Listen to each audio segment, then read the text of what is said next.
Si vous allez aujourd'hui dans n'importe quel pays, il y a de fortes chances que quelqu'un accepte des dollars.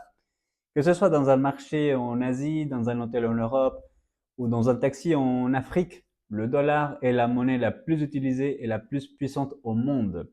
Mais comment en est-on arrivé là? Pourquoi ce n'est pas l'euro, la livre ou le yen qui dominent? Comment les États-Unis ont-ils réussi à faire de leur billet vert le roi du système financier mondial? Eh bien, laissez-moi vous raconter l'histoire d'un petit dollar qui rêvait de devenir grand. Non, je plaisante. Mais sérieusement, voyons pourquoi le dollar règne sur le monde. Le dollar est né en 1792 avec la création du dollar américain, inspiré du thaler, une monnaie européenne.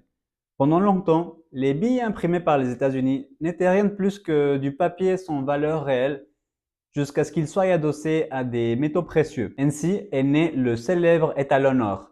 Chaque dollar pouvait être échangé contre une quantité fixe d'or ou d'argent. Mais à cette époque, le dollar n'était pas la seule monnaie forte. La livre sterling du Royaume-Uni dominait le commerce mondial et plusieurs transactions internationales se faisaient en or.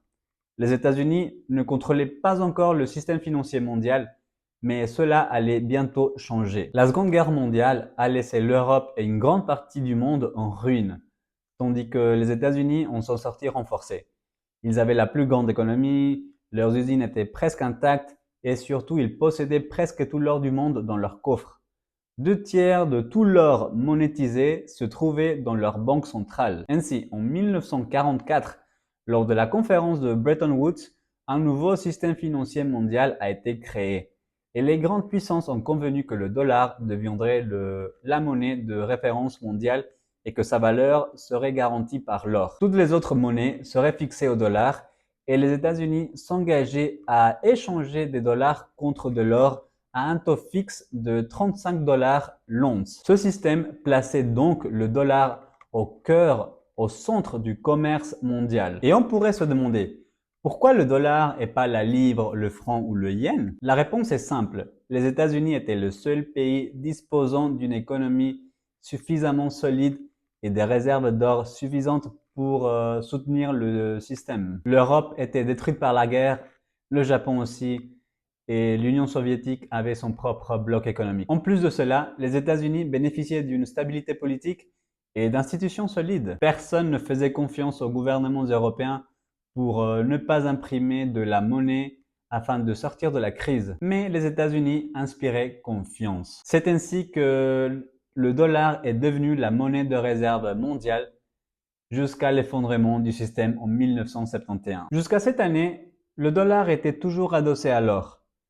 Mais un problème est apparu. Les États-Unis dépensaient plus qu'ils ne pouvaient garantir avec leurs réserves d'or. Avec la guerre du Vietnam, la guerre de Corée et des programmes sociaux coûteux, le gouvernement a commencé à imprimer plus de dollars qu'il ne pouvait réellement échanger contre de l'or. Les autres pays ont commencé à se méfier. La France, par exemple, a préféré ne pas prendre des risques et a envoyé un navire aux États-Unis pour récupérer son or. D'autres pays ont suivi et les États-Unis se sont rendus compte qu'ils n'avaient pas assez d'or pour restituer tout l'argent imprimé. Alors, le 15 août 1971, le président Richard Nixon a annoncé à la télévision. Accordingly, I have directed the Secretary of the Treasury to take the action necessary to defend the dollar against the speculators.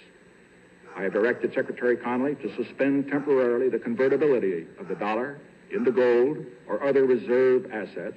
À partir d'aujourd'hui, les États-Unis ne convertiront plus les dollars en or.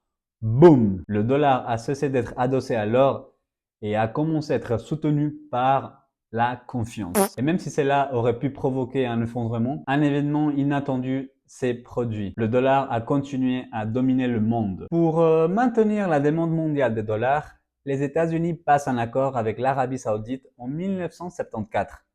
Tout le pétrole sera vendu en dollars en échange d'un soutien militaire et politique. Cet accord est ensuite étendu à l'OPEP. Comme tous les pays ont besoin de pétrole, ils ont aussi besoin de dollars. Ce système ancre le billet vert au cœur du commerce international.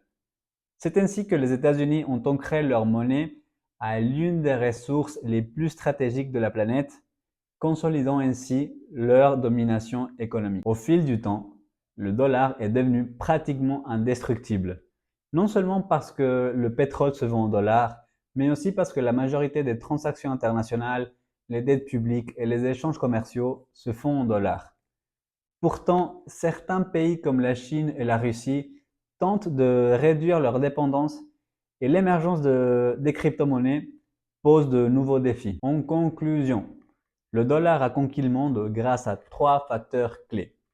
Bretton Woods, qui en a fait la monnaie de référence mondiale, la fin de l'étalon or, qui a permis une impression illimitée des billets, et les pétrodollars qui l'ont rendu indispensable au commerce du pétrole. Bien qu'il ait survécu à de nombreuses crises, le monde change. Le dollar continuera-t-il à dominer l'économie mondiale? Et voilà, c'était tout pour cette vidéo. J'espère que cela vous a plu et que vous avez appris quelque chose de nouveau. Il ne me reste plus qu'à vous dire bonne journée remplie d'harmonie et que l'économie vous sourit. Allez, on se voit dans la prochaine vidéo. Ciao, ciao, bisous!